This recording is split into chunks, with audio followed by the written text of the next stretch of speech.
Welcome to the Lean Blog Podcast. Visit our website at www.leanblog.org.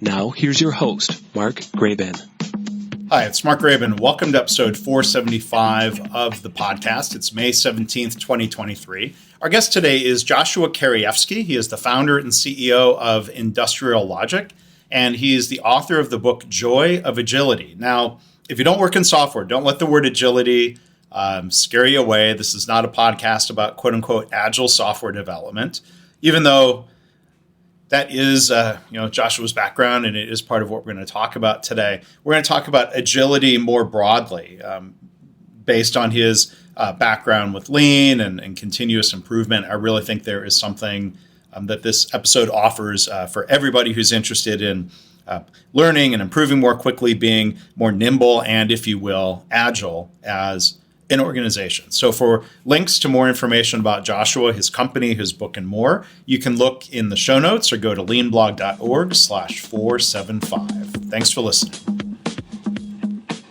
Well, hi, everybody. Welcome back to the podcast. I'm Mark Graban. Our guest today is Joshua Kerievsky. He's the founder and CEO of a company called Industrial Logic. They are one of the oldest and most well-respected agile consultancies on the planet. So since 1996, Joshua and his global network of colleagues have helped people and teams in many industries leverage the wisdom and power of modern product development methods. He's been an early pioneer and practitioner of methods including extreme programming, lean software development, and the lean startup. He's crafted an approach called modern agile to help people and organizations benefit from a principles-based approach to agility. So we'll get to explore that today. Agile versus agility. His most recent book of his many books is Joy of Agility. So my mistake. Sorry about that. But Joshua, thank you for being here. How are you? My pleasure. Thank you, Mark. A pleasure to be on your show. Yeah. Well, so there's a lot to talk about, and I think we'll preface for listeners here. Agile or agility, we are not speaking, we think, only to people in software companies. Agreed? Oh, very much so. Yes. Yes. Agility is an adjective, and it predates any kind of thing that happened in the software field. So we'll have a chance to explore all those key differences here. So please keep listening if you are from other industries. We're going to be talking about ideas from manufacturing and applications into all sorts of other settings here. So, Joshua, as I often do here, I like to ask people their origin story. Sometimes it's easily framed as a quote unquote lean origin story. I'll let you take that whatever direction with whatever terminology fits for you. I think my origin story would just be, I think I've always been interested in continuous improvement. Long before I heard the term Kaizen. But it's always been in my nature to just look for improving things. And so that has applied to many things in my life, whether it's being a kid learning how to skateboard and trying to get better at it, or a craft like software development or writing, or, parenting, anything where there's a chance to improve. It's been part of my nature. So anything that's, in that vein is important to me. I love lean. I love all the principles and practices and the models and agile. I love a lot of agile. I don't like the agile that most people hate, which is the cheesy, over commercialized certification factory kind of agile. But real agility is something that I love, because you want your surgeon to be agile in the case of an unexpected situation. You want your lawyer to be agile. Agile is a good thing. We want to be agile. So yes, that's kind of my origin story. Yeah, and not to play what's the dictionary say game here, but I mean, how do you define agile and agility? So, for example, I do a lot in work in healthcare. So for a surgeon to be agile, what would be some characteristics or examples or even from other industries to be agile? Yeah, I mean, so, the definition is in the dictionary. It's I like the Merriam-Webster dictionary definition of agile. Agile is an adjective. So, it's got to, be associated with some noun, an agile team, an agile surgeon, an agile lawyer. Agile means characterized by a ready ability to move with quick, easy grace, or having a quick, resourceful, and adaptable character. Either one is really a good definition. And so you can apply that definition to pretty much anything. So I think in the book that you helped to put out there to edit, I think the book about Paul O'Neill on habitual excellence. I have a copy. I don't mean to be ducking out of screen. But yeah, a playbook for habitual excellence. A playbook for habitual excellence. In that book, I love the story about they found like 20 some odd different ways that was it something being drawing blood or I think it was probably the story related to managing central lines with Dr. Rick Shannon. Like 20 different ways for different people to do basically the same work. So, and then, that's not graceful.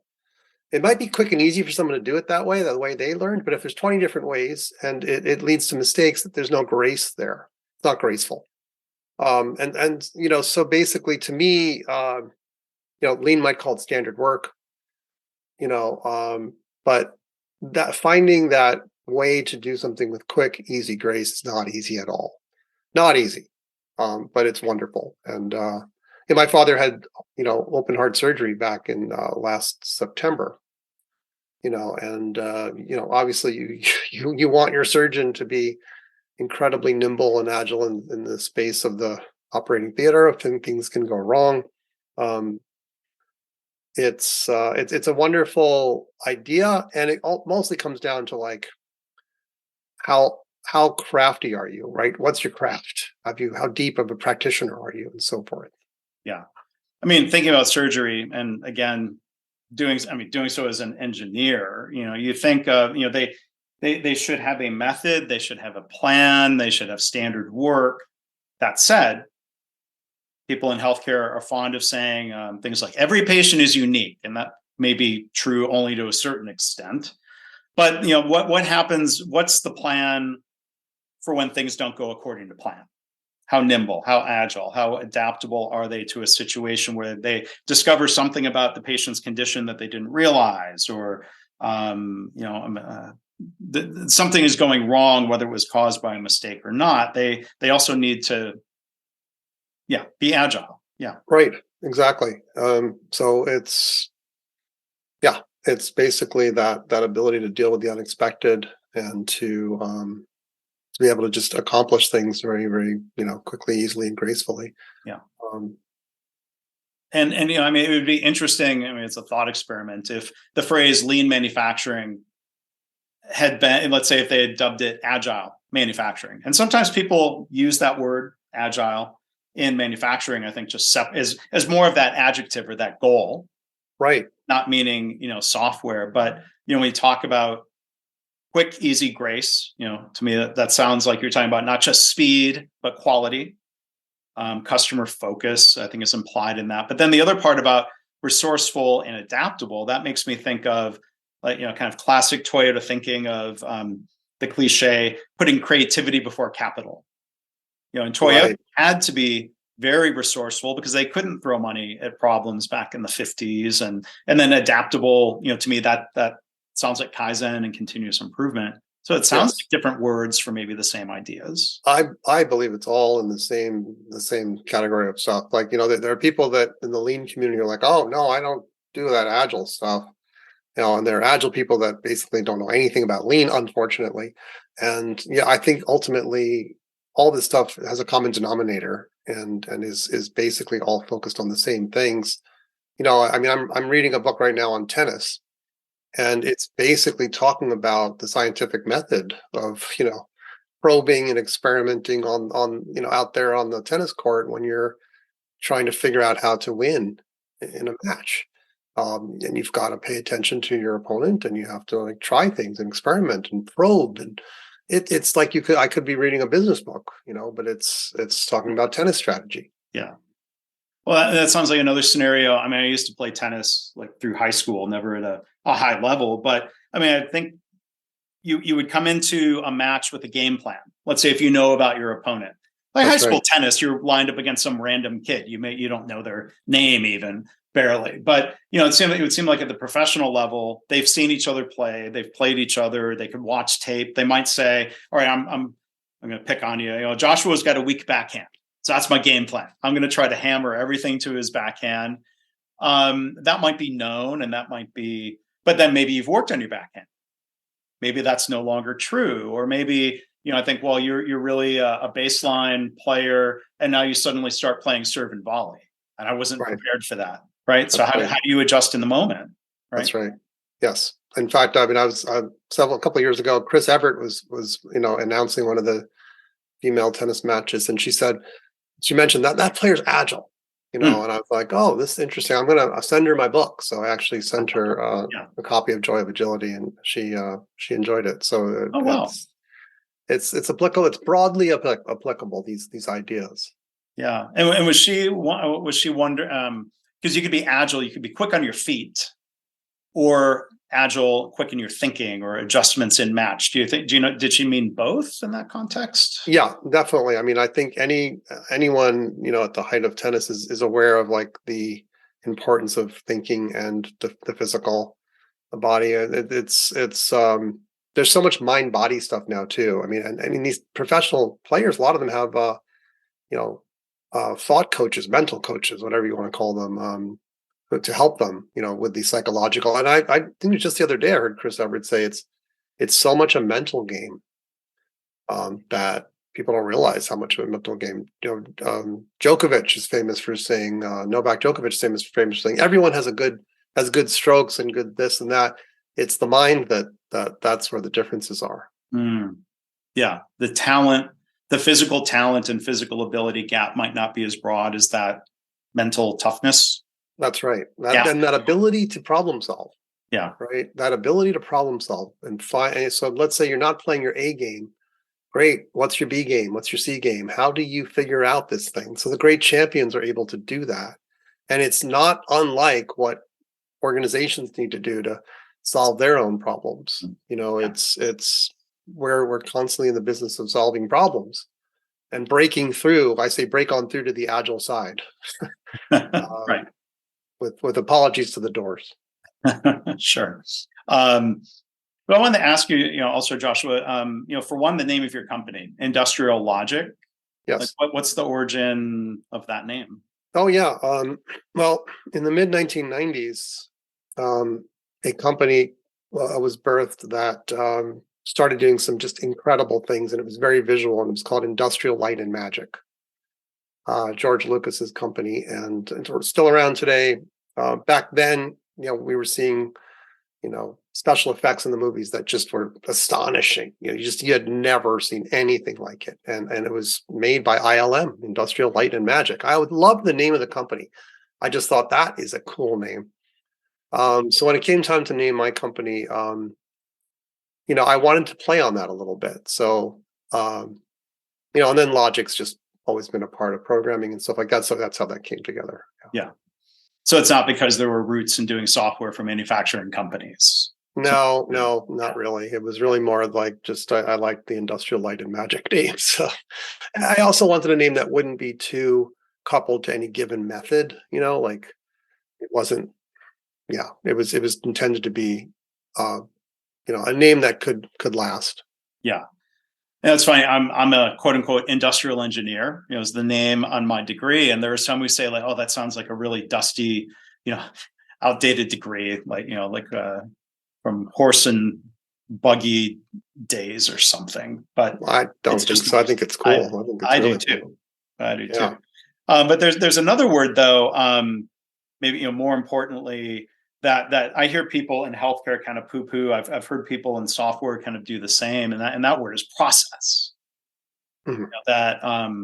You can think of standardized work, or what's the plan? What's the process for the surgeon in their work? What's the process that supports them by providing the correct instruments that are properly sterilized and cleaned? And there's a lot of process. But in healthcare, I think people leap to thinking process means overly rigid. And it seems like I've heard people maybe with what I think. It's a perception. I would think it's not at all true that process means overly rigid. I mean, what do you run across? Do you run across people in software who are like, oh no, process, that sounds bureaucratic or limiting or bad? Yeah, absolutely. Process can be a bad word for a lot of people. It's Some would say don't focus on process, focus on outcomes. Some do think of process basically means I don't get to choose. I don't get to exercise my creativity because I have to follow the process. So it can lead to kind of like a way of being a automaton, some forms of mechanical kind of. I just follow. I think it's I like to think about Coach John Wooden, right? The famous coach of he was a Hall of Fame basketball player and a Hall of Fame coach, and considered one of the greatest coaches of the 20th century. UCLA Bruins, right? So he would say, he didn't. I don't think he used the word process at all. For sure, he didn't. But he focused on the mechanics of the Wooden style of playing, right? John Wooden's style of playing, and he'd say, I'm more of a practice coach than a game coach. I focus on practice and what we want to do. And when it comes to the game time, there's not much I can do. It's already going to happen. What's going to happen is going to happen at game time. Let's focus on that practice time. To me, they were practicing their process. And that process was to help their players be adaptive. As a whole, we can go on and on about what he taught them. I talk about it in the book a fair amount. But it's, to me, that's really what it's about, is being practiced in the ability to be agile, to be graceful under pressure, to be adaptive quickly when necessary. That kind of practice, that kind of process is great. Yeah.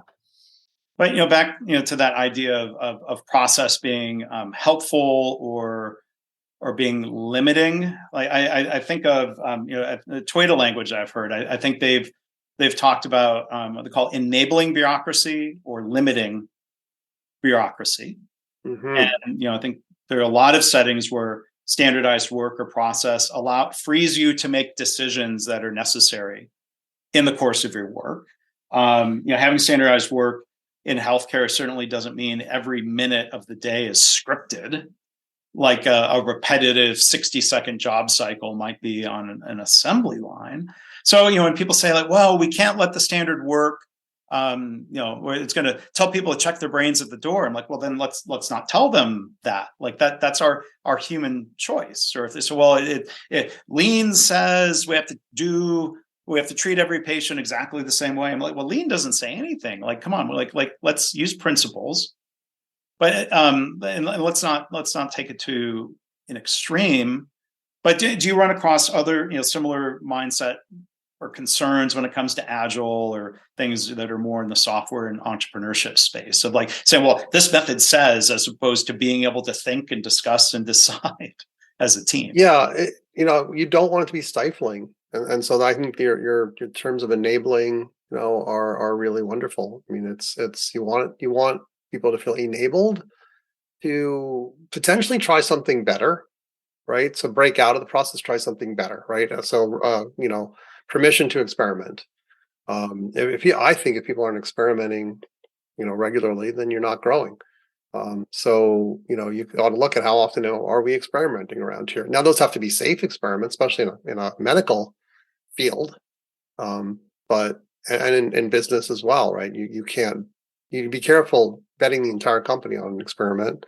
You want safe, productive experiments. So yeah, I think it's important to have an enabling.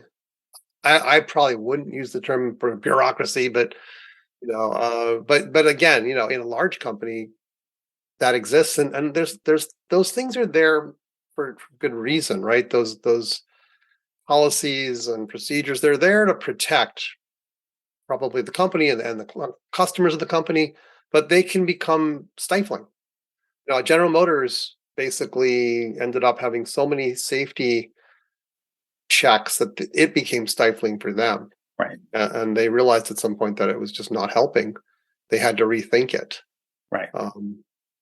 Well, there's rules versus culture. So maybe let's bring the conversation back to Paul O'Neill, who you had mentioned earlier, and we're recording this on April 20th.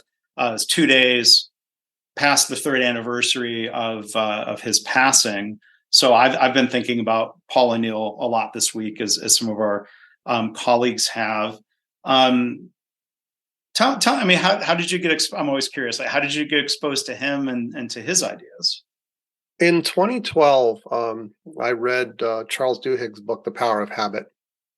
And there's a wonderful chapter in there called The Ballad of Paul O'Neill.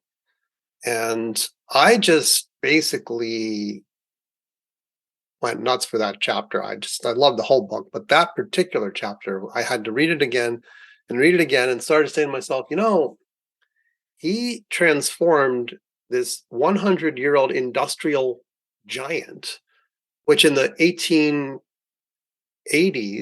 right, 1886 is when they started. They invented the aluminum smelting process at Alcoa, and they were a monopoly. They were actually broken up later on in the 20s or 30s as a monopoly. Mm-hmm. So that's what birthed Alcan in Canada. Was a separate company. It used to be part of Alcoa, but at some point, decades later, they've lost their way badly.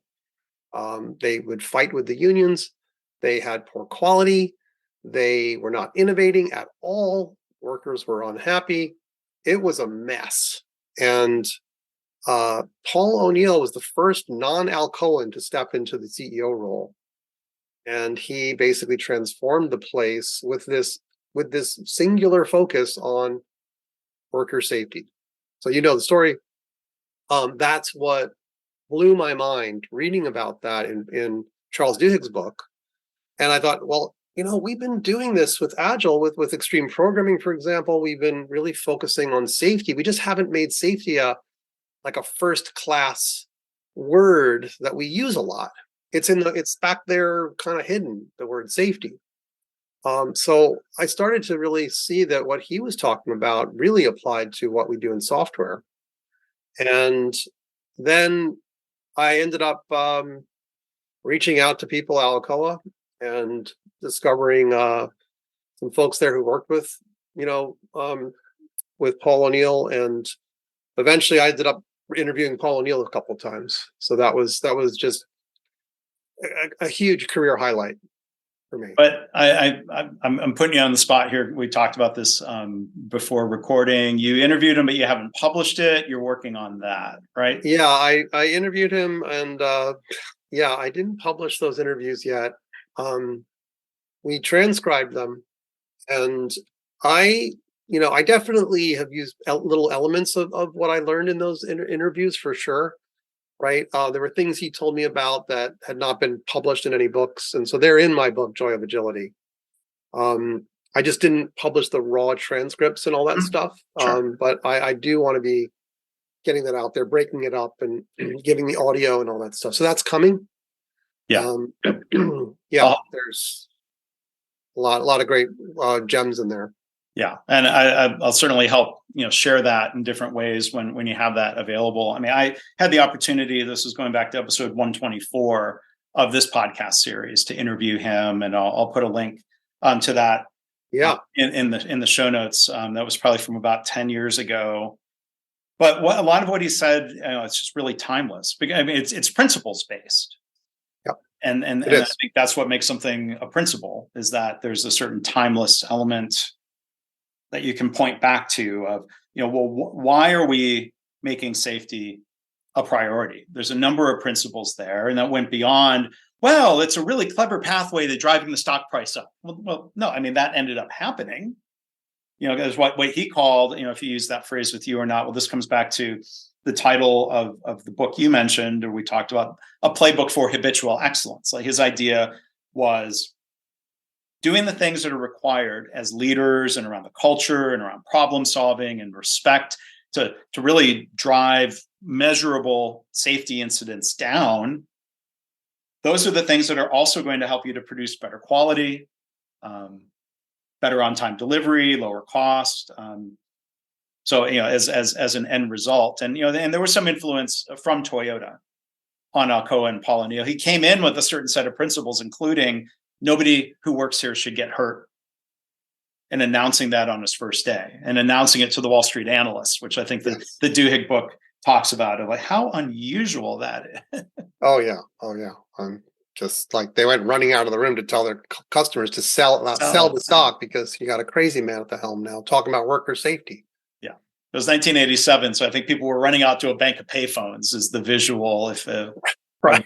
younger listeners can try to picture what that would have been. But I mean, so what does safety mean in software? Is it ergonomic keyboards and good chairs, or is there's got to be more to it than that too, right? Yeah, I mean, like, we talk about this safeties, like plural. There's all kinds of safeties, and it's not specific only just to software, right? We spend a lot of time on psychological safety, and I know it's become a buzzword. We were interested in it long before it became a buzzword, and still are very actively helping our customers understand what it means and practice it. So we have people that are absolutely, they love to teach this stuff. And so psychological safety is one. There's information safety, right? You don't want your information floating out there. There's obviously there's just normal security that we talk about in terms of securing your software. There's some people think of job security or safety, right? Like, is my job safe? How can people feel that they're not on the verge of losing work? I mean, I remember having a conversation with Paul O'Neill about this. Some of my questions were a bit personal in terms of how I run my business. We had been struggling with, how do we market? We're not very good marketers. We're engineers, so I was asking him some questions about stuff like that. And the topic came up of just like hiring. And, his view was that if you hire someone, you're hiring them for the long haul, otherwise they ought to be a contractor. It sounds very basic and obvious, and but it fit perfectly with my values, so that's what we've been doing for years. And it's like, but we've made our mistakes where we have hired someone that wasn't quite a fit, or we couldn't afford them.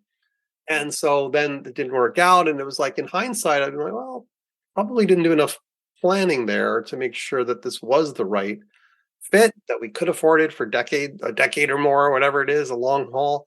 Some stuff like that. So I don't mean to get off the topic of your question, but No, it's fine. To me, so many safeties, Right.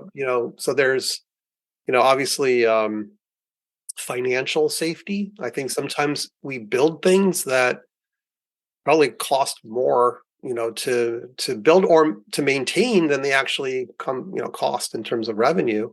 So like, how can we be, cognizant of the costs? A lot of engineers are shielded from the finances, almost like children, right?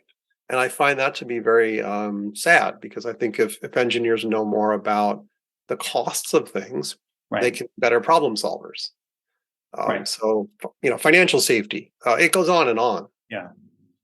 But something you said there, Joshua, reminds me of a point you made earlier. When you talk about the risk of mistakes, making an expensive capital investment or a big purchase decision that runs the risk of that being an expensive mistake. And it might be a mistake no one wants to admit because it was expensive, and we get into a bad cycle there. But tell us, your thoughts on the idea of how small experiments, small tests of change, safe experiments might minimize, if not eliminate, the risk of making that bigger, more expensive mistake. Yeah, I mean, Lean Startup talks a lot about, capital efficient experimentation. And that's a fancy way of just saying quick, cheap experiments. We've done things where, for example, we've put up a fake feature. So basically, it looks like a feature in the software, but if you click on it, it says, oh, we haven't built this yet. How interested are you in this feature? Okay, now, if we did that all the time, our customers would hate us. They'd be afraid to click on anything. So that's one of many different testing techniques. You use it once in a while when you need it, but it's an example of not building the software up front, and instead doing a quick, cheap experiment online with real people in order to get more information rapidly and then make a decision, should we invest in this or not? that's an example, right? There's all kinds of other examples where you just do some paper prototypes and ask people to walk through some kind of a process to see, would this be a little more efficient for you? All you're using is pencil and paper, or other like online techniques that do the same type of thing. So there's whole books on like how to test business ideas. And I just think again that spirit of experimentation is so important. Mm-hmm. Yeah, there's a difference between knowing that we have a solution to go implement because we know it's going to work, as opposed to this mindset of, we have an idea, let's go test it. And I think this is where people have misunderstandings about lean startup, and Eric Ries tries to correct people or proactively do so. It's not about being cheap. It's about faster, less expensive cycles of learning.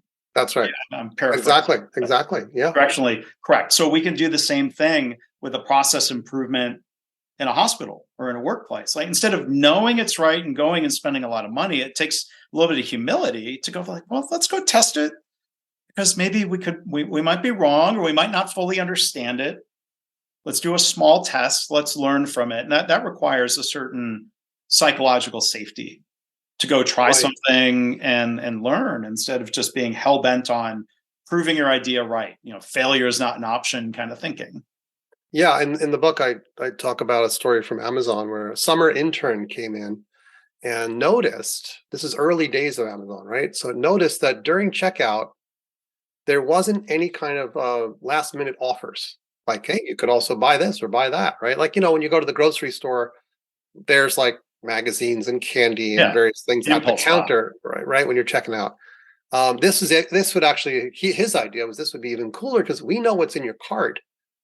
Digitally, right? We know, and so we could basically say, "Oh, you're buying these tennis shoes. You might be interested in this tennis racket or whatever."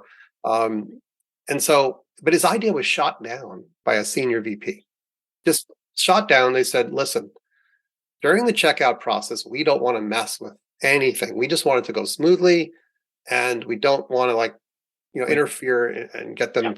They're saying no friction. Don't add friction to the buying experience. That's right. Right. Yeah. So he was shut down. However, Amazon had a kind of environment where you could test your ideas analytically, quantitatively. And so he just spun wrote some ugly code and just to see what would happen. And it was very promising. So promising that they said, well, let's actually now try it in a production environment on a tiny percentage of Amazon customers. And that showed not only promise, it showed that they were losing so much money that if they didn't build this thing, they'd be foolish. So they ended up creating a team and building it. And, that's an example, I guess, of a company that has invested in empowering people to experiment, even when folks don't agree.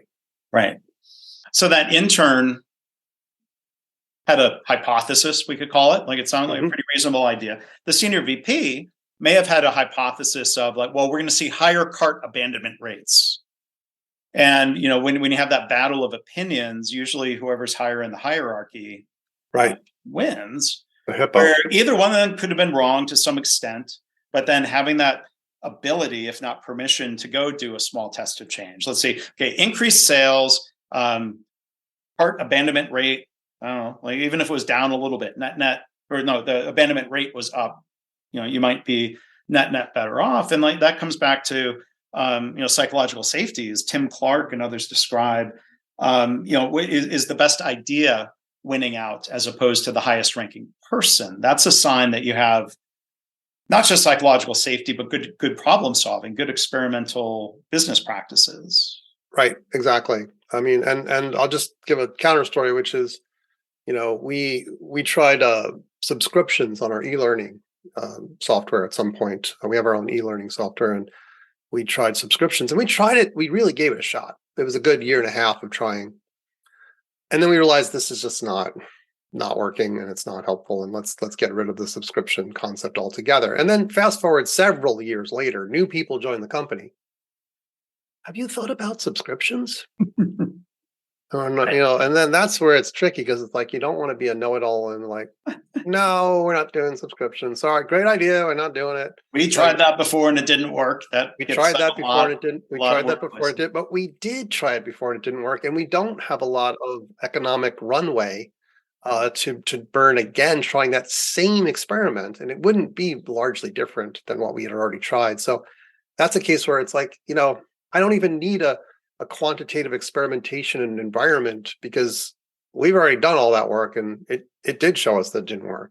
So I mean, there's times when I think you have to, find the right balance there. Yeah. Between, Well, I mean, balance is hard to find. So let's say evaluating an experiment, or is it not working or is it not working yet? I mean, there's a lot of gray area. And so we had a hypothesis that this would be better. Doesn't seem to be better. So is our hypothesis that people are coming up a learning curve? We're going through a productivity dip, but it's going to get better. So let's persevere. Let's stick with it. Versus, back to the lean startup language, I guess. Do we pivot?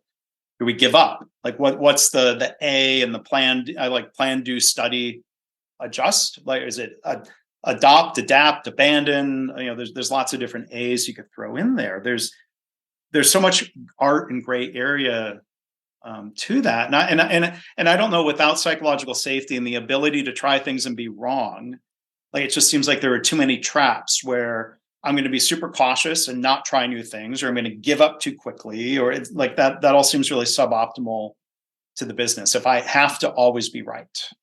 That's right. That's absolutely right. Yeah. I mean, I think, I've had kids, and so like, you want them to, when they're learning to walk, you want them to fall, you want them to try things on their own, but you're not going to let them do it by a staircase.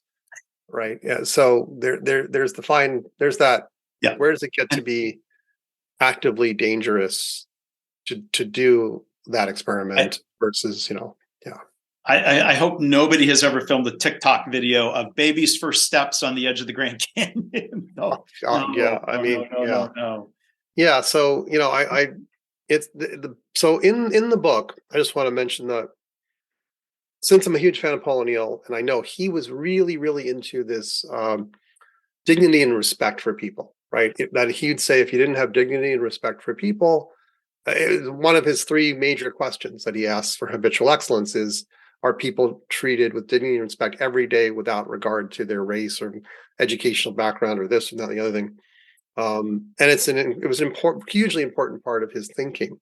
So much so that in my book, it nearly became one of the mantras. There's 6 mantras in the book. And one of them used to be something like, treat people with dignity and respect. Slowly but surely that morphed and changed. It goes back to that definition of being quick, easy, and graceful. So what I realized at a certain point was that if you're graceful, that means you're graceful with people too. And, it's not always possible to be graceful if you're not in balance. So imbalances, being unstable, coming to work and being, off center.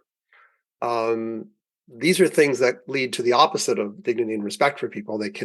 People can feel disrespected or whatever because you're not balanced, or there's not a balance of like experiments and standard work, right? So balance became this word for me that became so utterly important. I hadn't realized the importance of balance to agility or to high performance, how important that word is, and how much Paul O'Neill fixated on it for his players.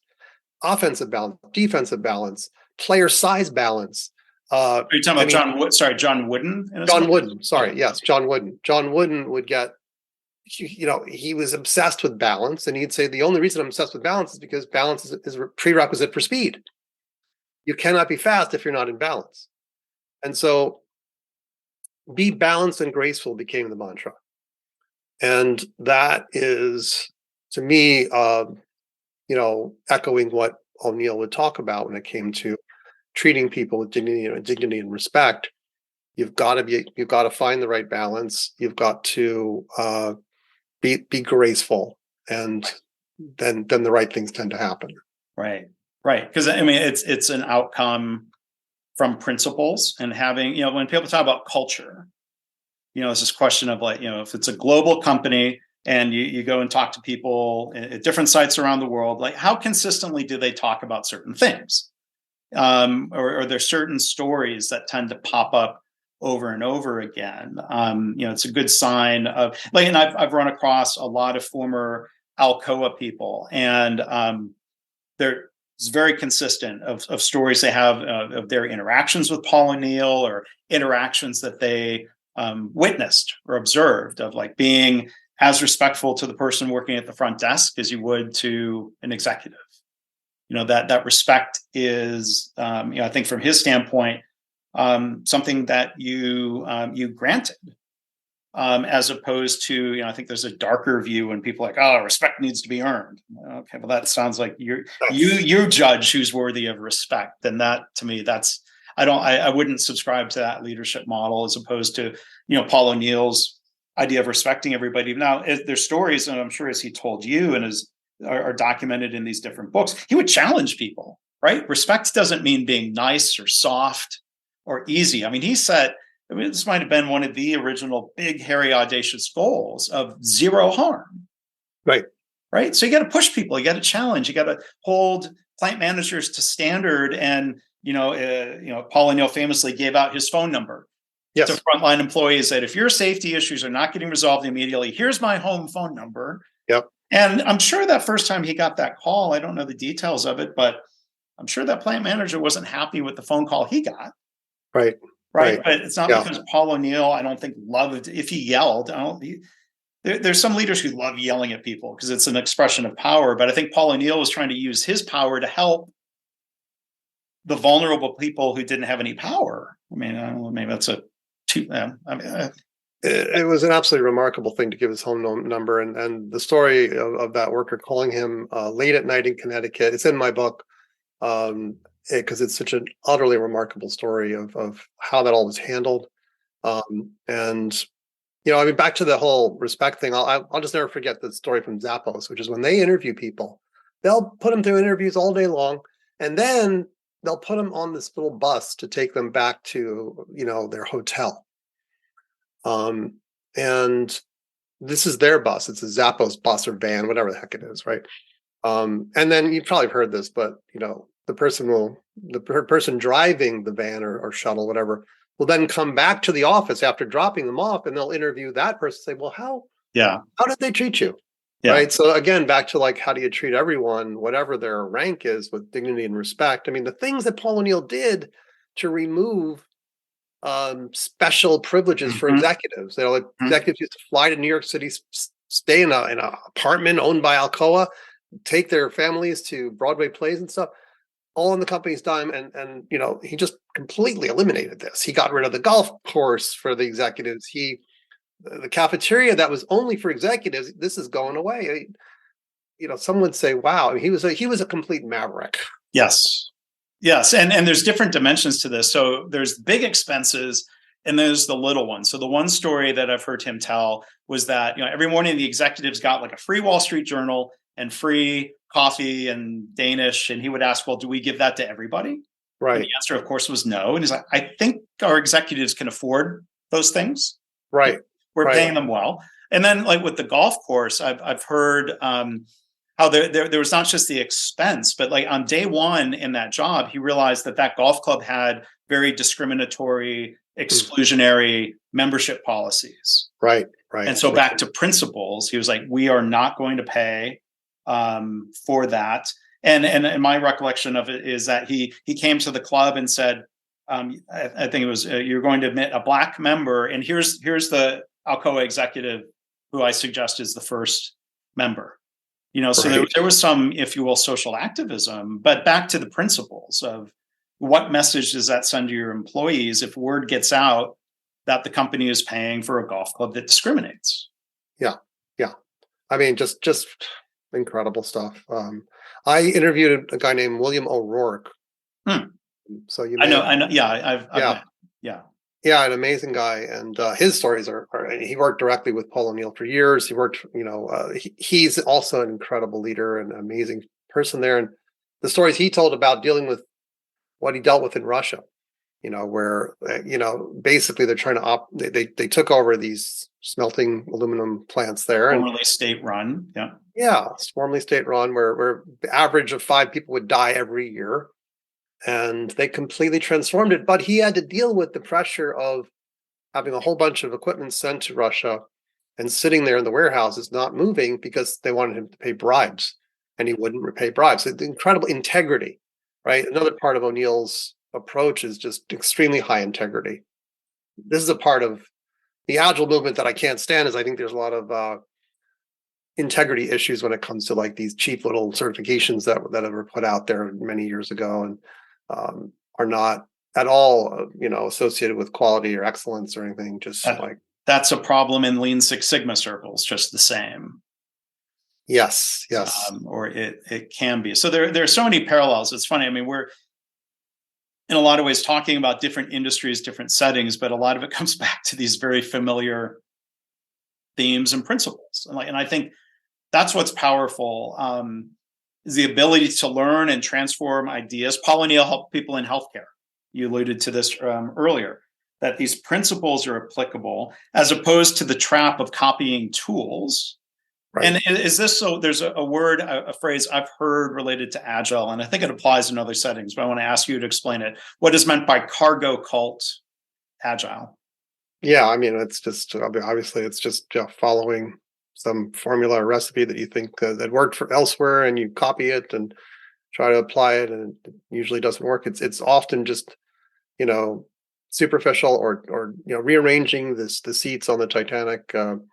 It's not at all addressing the underlying issues and stuff like that. So it's unfortunate, but it does happen, I think, everywhere. And I've read, and in my book, I quote one of the leaders in the lean field who said that he's disappointed in where lean has gone because to a large extent people are doing little changes, always little changes, and never lean leaps. And I think it's James Womack who said this, basically criticizing the lean movement and just saying we missed it. At some point we lost this ability to do these leaps. The Japanese railway system that led to the bullet trains. Another thing Charles Duhigg wrote about, right? That was an incredible leap in how we think about railway, speed. Huge leap. And so a lot of people talk about small changes, and they're great. Small changes are great, but also maybe how do you get bigger changes to happen too? Mm-hmm. Well, there's that piece, and it's an and. We can do small changes, and we can do bigger, revolutionary changes, maybe built on small tests of change. But I think there's this other trap of not just certification or a misframed problem statement, or an executive thinks, well, the problem is the workers, so the workers need training so that they can be more lean, quote unquote, or they can be more agile, or they can be safe. Like, well, wait a minute. Like, I think a lot of it it starts with the people. If you were to look in the mirror, and that's harder to get people to accept. I think there's some human nature. Unless people are mavericks, they're going to want to blame others instead of look and say, what's my role in creating this, and what do I need to do to change the culture? Whether that's a culture of safety or a culture of agility or both. That's right. So it comes down to like is your nature one of Kaizen, continuous improvement, or not? And I think if it's not there, it's going to be a problem for the organization. And I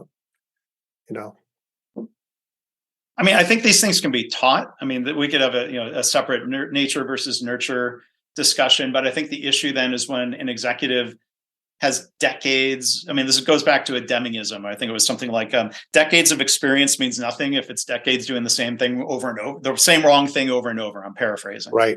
That's right. Yep. It's harder to change the more set you are in mindsets and behaviors, and you've succeeded, maybe even in spite of some of those, but it feels like you've succeeded because of those. Right.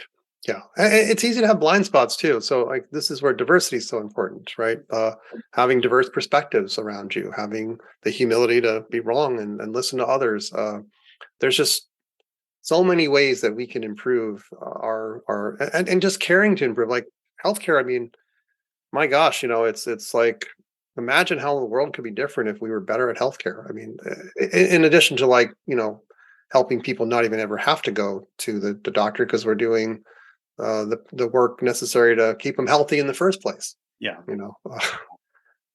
Well, gosh. Okay. So we're almost up on a time limit here. So I want to start to wrap up. And again, Joshua Kerievsky, Joy of Agility is the book. I mean, this is great fun. Maybe we have you back at some point. There's so much we could explore. And as a final point real quick, within the book of the mantras, one of them that stood out is very Deming-esque. It's very O'Neillian. Drive out fear. Make safety a prerequisite to protect people and pave the way for high performance. Maybe I'll just leave it to you, for kind of a final thought on that mantra. Yeah, that's a complete hat tip to Deming and O'Neill.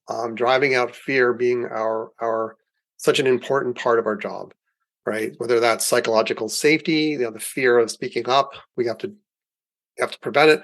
The fear of experimenting, we have to drive out fear in an economy that's kind of slow. How do we help drive out fear there? What do we do?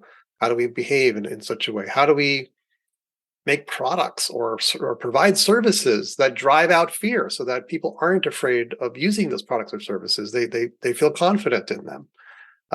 This is the secret. This is a major secret to success, is driving out fear. So I bow down to those folks, and like to just, my stories are in the book are very much paying homage to all these great thinkers.